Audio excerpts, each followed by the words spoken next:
ಪರಿಚಯ ಮಾಡ್ಕೊಳ್ಳಿ ಸರ್. ನಮಸ್ಕಾರ, ನಾನು ಸುರೇಶ್ ಅಂತ ಮಾತಾಡೋದು. ಸೌಂದರ್ಯ ಕನ್ಸ್ಟ್ರಕ್ಷನ್ ಪಾರ್ಟ್ನರ್ ನಾನು. ಇವರು ಹೊಂಬಣ್ಣ ಅಂತ. ನಮಸ್ಕಾರ. ಹೊಂಬಣ್ಣ.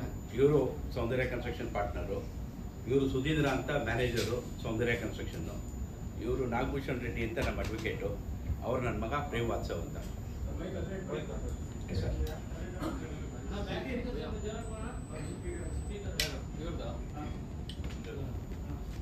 Sir yes sir.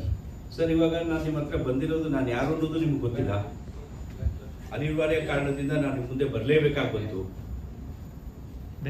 ನಾನು ಹೊಂಬಣ್ಣ ಜಗದೀಶು 93ಯಲ್ಲಿ ಸೌಂದರ್ಯ ಕನ್ಸ್ಟ್ರಕ್ಷನ್ ಅಂತ ಒಂದು ಕಂಪ್ನಿ ಶುರು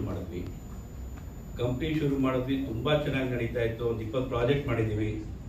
ಜಗದೀಶು ನಾನು 1987ಇಂದ ಫ್ರೆಂಡ್ಸು. ನಾವೆಲ್ಲ ಒಂದೇ ತಟ್ಟೆಯಲ್ಲಿ ಊಟ ಮಾಡ್ತಾ ಇದ್ವಿ. ಇವತ್ತು ನಮ್ಮ ಆಫೀಸಲ್ಲಿ ಒಂದೇ ಟೇಬಲ್ಲು 3 ಚೇರು. ಆ ಥರ ನಡ್ಸ್ಕೊಂಡು ಹೋಗ್ತಾ ಇರಬೇಕಾದ್ರೆ ಅಪ್ಸ್ ಆ್ಯಂಡ್ ಡೌನ್ಸ್ ವ್ಯಾಪಾರದಲ್ಲಿ ಇದ್ದೇ ಇರುತ್ತೆ. ಯಾವುದೋ ಕಾರಣಗಳಿಂದ 2020ಇಂದ ಕೋವಿಡ್ ಬಂದಾಗಿಂದ ಜಗದೀಶ್ ಅವರು ಸ್ವಲ್ಪ ಆಫೀಸಿಗೆ ಬರೋದು ಕಮ್ಮಿ ಆಯಿತು. ವ್ಯಾಪಾರದಲ್ಲೂ ಸ್ವಲ್ಪ ಅಪ್ಸ್ ಆ್ಯಂಡ್ ಡೌನ್ಸ್ ಇದ್ದೇ ಇತ್ತು. ನಾವೆಲ್ಲ ನಡ್ಸ್ಕೊಂಡು ಹೋಗ್ತಾನೆ ಇದ್ವಿ. ಏನು ಮಾಡಿದ್ರು ಜಗದೀಶ್ ಅವರು ಅಷ್ಟಾಗಿ ಬರ್ತಾ ಇರಲಿಲ್ಲ ಆಫೀಸಿಗೆ. ನಾವು ನಡ್ಸ್ಕೊಂಡು ಹೋಗ್ತಿದ್ವಿ. ರಿಜಿಸ್ಟ್ರೇಷನ್ ಟೈಮಿಗೆ ಬರೋನು, ಬಾರಪ್ಪ ವಾರಪ್ಪ ಅಂತ ಕರಿತಿದ್ವಿ. ಬರ್ತಿದ್ದ. ಸ್ವಲ್ಪ ಮಾನಸಿಕವಾಗಿ ಈ ವಾಸ್ ನಾಟ್ ಮಚ್ ಕಂಫರ್ಟಬಲ್. ಅಂದರೂ ಕೂಡ ನಮ್ಮ ಜೊತೆ ಆರಾಮಾಗೇ ಇರ್ತಿದ್ದ. ಒನ್ ಪಾಯಿಂಟ್ ಆಫ್ ಟೈಮಲ್ಲಿ ಅದು ಏನಾಯಿತು, ಯಾಕೆ ಲಾಟ್ ಆಫ್ ಅದರ್ ಕಾಂಪ್ಲಿಕೇಶನ್ಸ್, ಅದು ನಮ್ಗೆ ಗೊತ್ತಿಲ್ಲ. ಅವನು ಅನ್ಫಾರ್ಚುನೇಟ್. ನಮಗೆ ಹೆಂಗಿದ್ವಿ ನಾವು ಅಂದರೆ ಅಣ್ತಮ್ಮಂದಿರ್ಕಿಂತ ಹೆಚ್ಚಾಗಿದ್ವಿ. ಅವನು ಮದುವೆ ಮಾಡ್ಕೋಬೇಕಾದ್ರೂ ನಾವು ಜೊತೆಗೆ ಹೋಗಿ ಹೆಣ್ಣು ನೋಡಿದ್ದು. ಅವಾಗಿಂದ ನಾವು ಜೊತೆಗಿದ್ದೀವಿ. ಅವನು ಏನೇನು ಆಸ್ತಿ ಸಂಪಾದನೆ ಮಾಡಿದರೆ ನಾವು 3 ಜನ ಕಷ್ಟಪಟ್ಟು ದುಡ್ದೇ ಮಾಡಿರೋದು. ಯಾರಿಂದನೂ ಆಗಲಿಲ್ಲ. ನಾವು 3 ಜನ ನಿಂತ್ಕೊಂಡೇ ಮಾಡಿರೋದು. Soundarya construction, canopy homes, Rudra investments, 3 ಕಂಪ್ನಿನೂ ನಮ್ಮದೇ. 3 ಜನಕ್ಕೂ ಈಕ್ವಲ್ ಶೇರ್ ಇದೆ. ಅನ್ಫಾರ್ಚುನೇಟ್ ಅವ್ನಿಗೇನು ಪ್ರಾಬ್ಲಮ್ಸ್ ಇತ್ತೋ, ಅವ್ನ ಪರ್ಸನಲ್ ಪ್ರಾಬ್ಲಮ್ಸಿಂದ it was nothing like that. It was no more. ನಮ್ಮ ಜೊತೆ ಇಲ್ಲ ಅವನು. ನಮ್ಗೆ ದುಃಖ ಆಗುತ್ತೆ. ಅವ್ನು ತೀರ್ಕೊಂಡಾಗ ಪೋಸ್ಟ್ ಮಾರ್ಟಮ್ನಲ್ಲೂ ನಾವಿಬ್ರು ನಿಂತಿದ್ವಿ. ಮಣ್ಣು ಮಾಡ್ಬೇಕಾದ್ರೂ ಜೊತೆಗಿದ್ವಿ. ಮನೇಲಿ ಬಾಡಿ ತಂದಾಗ್ಲೂ ನೀವೆಲ್ಲ ಯಾರು ನೋಡಿರ್ಬೋದು, ನನ್ನ ಜೊತೆಗೇ ಇದ್ವಿ. ಆಮೇಲೆ ಒಂದು ಸೌಂದರ್ಯ ಕನ್ಸ್ಟ್ರಕ್ಷನ್ ಸ್ವಲ್ಪ ಅಪ್ಸ್ ಆ್ಯಂಡ್ ಡೌನ್ಸ್ ಇದ್ದೇ ಇರ್ತೀರಿ ವ್ಯಾಪಾರದಲ್ಲಿ. ಆ ವ್ಯಾಪಾರದಲ್ಲಿ ಸ್ವಲ್ಪ ಕಮ್ಮಿ ಆದಾಗ ಅವರು ರೇಖಾ ಅವ್ರು ಏನು ಮಾಡಿದ್ರು, that is called Jagadish wife.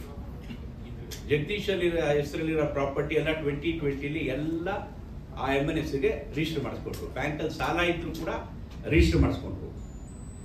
ಯಾಕೆ ರಿಜಿಸ್ಟರ್ ಮಾಡಿಸ್ಕೊಂಡ್ರು ಅಂದರೆ ಸೌಂದರ್ಯ ಕನ್ಸ್ಟ್ರಕ್ಷನಲ್ಲಿ ನಾಳೆ ಏನಾರ ಲಾಸ್ ಆದರೆ ಇಲ್ಲಿಂದ ತಂದ್ಕೊಡೋದು. ಆ ಸೇಫ್ಟಿಗೋಸ್ಕರ ಅವರೆಲ್ಲ ರಿಜಿಸ್ಟರ್ ಮಾಡಿಸ್ಕೊಂಡ್ರು. ಜಗದೀಶ್ ಹೆಸರಲ್ಲಿ ಒಂದು ಪ್ರಾಪರ್ಟಿ ಇರಲಿಲ್ಲ. ಹಿ ವಾಸ್ ಟೋಟಲಿ ಶೇಕ್ ಆಗಿದ್ದ. ನಾವು ಧೈರ್ಯ ಹೇಳ್ತಾ ಇದೀವಿ, ಏನಾಗಲ್ಲ ಅವರ ಇನ್ನೂ 4 ಪ್ರಾಪರ್ಟಿ ಮಾಡೋಣ ಅಂತ. ಯಾಕಂದರೆ ನಾವೆಲ್ಲ ಏನು ಇಲ್ದಿರ ಬಂದವರು. ಒನ್ ಪಾಯಿಂಟ್ ಆಫ್ ಟೈಮಲ್ಲಿ ಸಮ್ ಮಿಸ್ಅಂಡರ್ಸ್ಟ್ಯಾಂಡಿಂಗ್. ಅವ್ನಿಗೆ ಏನು ಪ್ರಾಬ್ಲಮ್ ಇತ್ತು, ಏನು ಫ್ಯಾಮಿಲಿ ಪ್ರಾಬ್ಲಮ್ ಏನು, ಅದು ನಮ್ಗೆ ಗೊತ್ತಿಲ್ಲ. ಅವ್ನು ನಮ್ಮ ಜೊತೆ ಇಲ್ಲ. ಆಯ್ತು, ನಾವೇ ಹೋಗಿದ್ವಿ. ಪೋಸ್ಟ್ ಮಾರ್ಟಮ್ಗೂ ಹೋದ್ವಿ. ನಾವೇ ನಿಂತಿದ್ವಿ. ಅವ್ರ ಮನೆಯವ್ರು ಯಾರೂ ಇರಲಿಲ್ಲ. ನಾವಿಬ್ಬರು ಹೋಗಿ ಪೋಸ್ಟ್ ಮಾರ್ಟಮ್ ಮಾಡಿಸಿ ಮನೆಗೆ ಕರ್ಕೊಂಬಂದು ಅಲ್ಲಿ ಮಣ್ಣು ಮಾಡೋ ತನಕ ಜೊತೆಗಿದ್ವಿ. ಆಮೇಲೆ ಒಂದು ಏಪ್ರಿಲ್ ಅಲ್ಲ, ಒಂದು ನಿಮಿಷ ಡೇಟ್ ಇದೆ ಅಲ್ಲ, ಮೇ 11ನೇ ತಾರೀಕು ರೇಖಾ ಅವರು ನಮಗೆ ಒಂದು ಹೋಟ್ಲ್ ಕರೀತಾರೆ. ನೋಡಿ, ಸೌಂದರ್ಯ ಕನ್ಸ್ಟ್ರಕ್ಷನಲ್ಲಿ ಇಷ್ಟೆಲ್ಲ ಆಗ್ತಾ ಇದೆಯಲ್ಲ, ನೀವೆಲ್ಲರೂ ಏನೇನು ಹೇಳ್ತೀರೋ ನಾನು ಬರ್ಕೊಟ್ಬಿಡ್ತೀನಿ, ಇಬ್ಬರಿಗೂ 10 ಕೋಟಿ ಕೊಡೋದು ಅಂತ ಕೇಳಿದ್ರು. ನಾವು ಯಾವ ಕಾರಣಕ್ಕೂ ಎಲ್ಲಿಂದ ಕೊಡೋಣ 10 ಕೋಟಿ? ಬಟ್ ಎಲ್ಲಾರ್ದು ಲಾಸಲ್ಲಿದೆ. ನಮ್ಮ ಆಸ್ತಿಗಳು ಹರಾಜಲ್ಲಿದೆ. ವ್ಯಾಪಾರ ಮಾಡಿದ್ರೇ ತಾನೇ ಕವರ್ ಮಾಡೋಕ್ಕಾಗೋದು. ನಾವು ಕೊಡೋಕ್ಕಾಗಲ್ಲ ಅಂತ ಹೇಳಿದ್ವಿ. ಅವರು ಆಮೇಲೆ ಅದು ಒಂದು ಮೇ 18th 22nd ಏನೋ ಒಂದು ಡೆತ್ ನೋಟ್ ಸಿಕ್ತು ಅಂತ ಹೇಳಿ FIR ಮಾಡಿದ್ರು ನಮ್ಮ ಮೇಲೆ. ಅದು ಯಾತಕ್ಕೆ FIR ಮಾಡಿದ್ರು ಏನು ನಮಗೂ ಗೊತ್ತಿಲ್ಲ. ಪೊಲೀಸ್ ಅವರು ನಮಗೆ ಇನ್ವೆಸ್ಟಿಗೇಷನ್ ಮಾಡಿದ್ರು. ಕಾನೂನು ಪ್ರಕಾರ ಏನೇನಿದೆ ಎಲ್ಲ ನಡೀತು. ಇವತ್ತು ಹೈಕೋರ್ಟಲ್ಲಿ ನಮಗೆ ಸ್ಕ್ವ್ಯಾಶ್ ಮಾಡಿದ್ದಾರೆ.